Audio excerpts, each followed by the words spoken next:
G'day everybody, welcome to Sky Racing's preview of a massive day coming up from Royal Randwick this Saturday with day one of the championships, and one of the best Group 1s on the program is the time-honoured TJ Smith Stakes. The 1200 metre sprint is always a classic contest. I'm Lewis Willoughby. Brad Gray's done the form on the field and will find us the winner. Brad, what a race it always is. Yeah, it is, isn't it? One of my favourite races across the entire calendar, let alone day one of the championships. And we've been met with a really good field here. So up the top of betting, you've got Imperatriz, the Gun Kiwi, and you've got last year's winner as well, I Wish I Win, who tackles the race first up, which adds a little bit of intrigue. Yeah, super interesting profile for I Wish I Win. Private Eye, Marzu, Aft Cabin, perhaps been unlucky this prep, and then down the bottom of the first page is the 10-time Group 1 winner, Imperatriz. And you've skipped over Johnny Rocker there as well. He jumped out of the ground last time out, and his rating has just skyrocketed since. Bella Nipotina, she is a mudder, so she loves wet tracks, so she might be one we talk about a little bit later.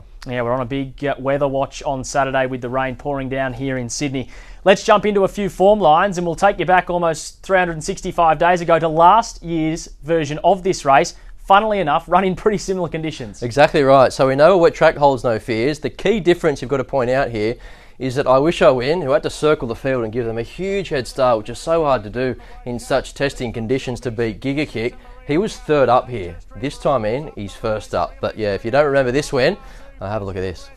Giga Kick 5 lengths away. Nature Strip, the world champion sprinter, trying to fend them off. Marzu's the first to challenge. Nature Strip, Marzu, Giga Kick lengthening, and I Wish I Win down the outside. I Wish I Win went past Giga Kick, Marzu. I Wish I Win from last. A spectacular TJ win. I Wish I Win knocked off Giga Kick and Marzu. I'll tell you what, on that day, took the scalp of some serious horses. Two Everest winners, Giga Kick and Nature Strip. I remember it well, unfortunately for the wrong reason, because I was on Giga Kick, who got done there in the final stride. But the more you watch that replay, the more impressive it becomes. So rattles home from last. Now James McDonald goes on Saturday. He's going to have a little task there in terms of just getting off the fence at the right time, isn't he? But if he does angle into the clear, we know he's got a booming finish. So Peter Moody wouldn't have him here if he wasn't ready to rock and roll first up. Where do you see it lobbing in the run? Because we know going back and circling them like it did there is such a low percentage play in these high pressure Group 1 sprints.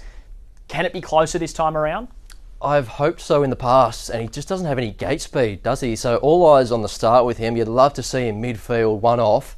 But I think that's probably a little bit, or maybe optimistic, you could say, to see him in that position. But he's going to be buried somewhere back in the field. He'll need luck at the right time. But yeah, he's got to finish, and he joins some pretty illustrious company. If he happens to win a second TJ, the only horses that have done it to date, Black Caviar, Chautauqua, and Nature Strip, who's done it 3 times. Have to be 3 of the best we've seen here over Absolutely. 6 furlongs in Australia. So that is a super illustrious honour roll that I Wish I Win is wishing to join. Let's have a look at the Winners' Stakes back in November of last year, taken out by Bella Nipotina, who, similar to I Wish I Win in the previous replay, claimed some big scalps here herself. Yeah, on her day, she is a very capable mare. So this is the last time that she raced in Sydney. She tends to save her best for not only Moonee Valley, but also when she comes to New South Wales. So I wouldn't rule her out here. You look at her head-to-head record, and we pick up the vision here. It's when she gets into a real dogfight and comes again through the line to win this race. When you look at her head-to-head record against Imperatriz, it's not crash hot, but this is what she's capable of doing on her day. Think about it, a neck away, now level, and Private Eye's heading top gear on the outside. Private Eye, and think about it. Private Eye hits the lead. Bella Nipotina late, but Private Eye in front from Bella Nipotina, charging. Oh my goodness, this is close. Bella Nipotina lunging at Private Eye. Think about it, third. Oh, it was a great call, wasn't it? And I'm sure if you backed either of the proven thoroughbred horses, you may still be on the floor from back in November. Yeah, well, if you back Bella Nipotina, you're still looking for your ticket that you threw up halfway down the straight, because she was absolutely gone. Absolutely gone. So the thing with her, so wet tracker, she loves it, doesn't she? So at the price, she's going to get the right run. I think she'll get to the right part of the track, and she'll come with a burst of speed. So yet to beat Imperatriz home in 5 career clashes, but they're yet to meet on a track that's been any worse than a soft 5. So that might be a little ace up her sleeve. Well, what do you make of Imperatriz? An unbelievable record. Even this preparation notched up a 10th career Group 1 victory. Even with people saying she's below her best from last preparation, she just finds a way to win. Doesn't she what? Yeah, it's hard to knock a mare like this, because where there's a will, there's a way. As you say, I don't think she has been at her best. with the popular opinion there, but I don't think she's had races to set up for her to run to her best. She's been down the straight a couple of times. One of those was in the Newmarket where she suffered defeat, but gave away a stack of weight to Cylinder, a pretty talented 3-year-old. And then at Moonee Valley last time out, she was just wide, working, and she still gets the job done. And if Johnny Rocker doesn't jump out of the ground, she still wins by 2 lengths, doesn't she? So wet track, heavy track, a bit of a mixed opinion around for her. She does have a heavy 10 win to her name in New Zealand.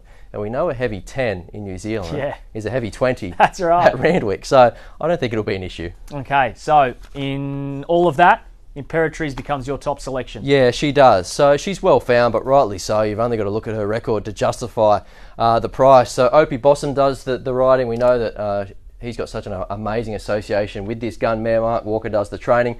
And we'll go for a Quinella. So Imperatriz and Bella Nipotina. If she can run second, I think she adds a little bit of spice as far as an exotic goes. So with those exotic plays, of course, the World Pool in operation this Saturday at Randwick across not only all 4 Group 1s, but the rest of the card as well. So definitely take involvement in that. It's going to be a classic edition of the TJ Smith Stakes live here on Sky Racing.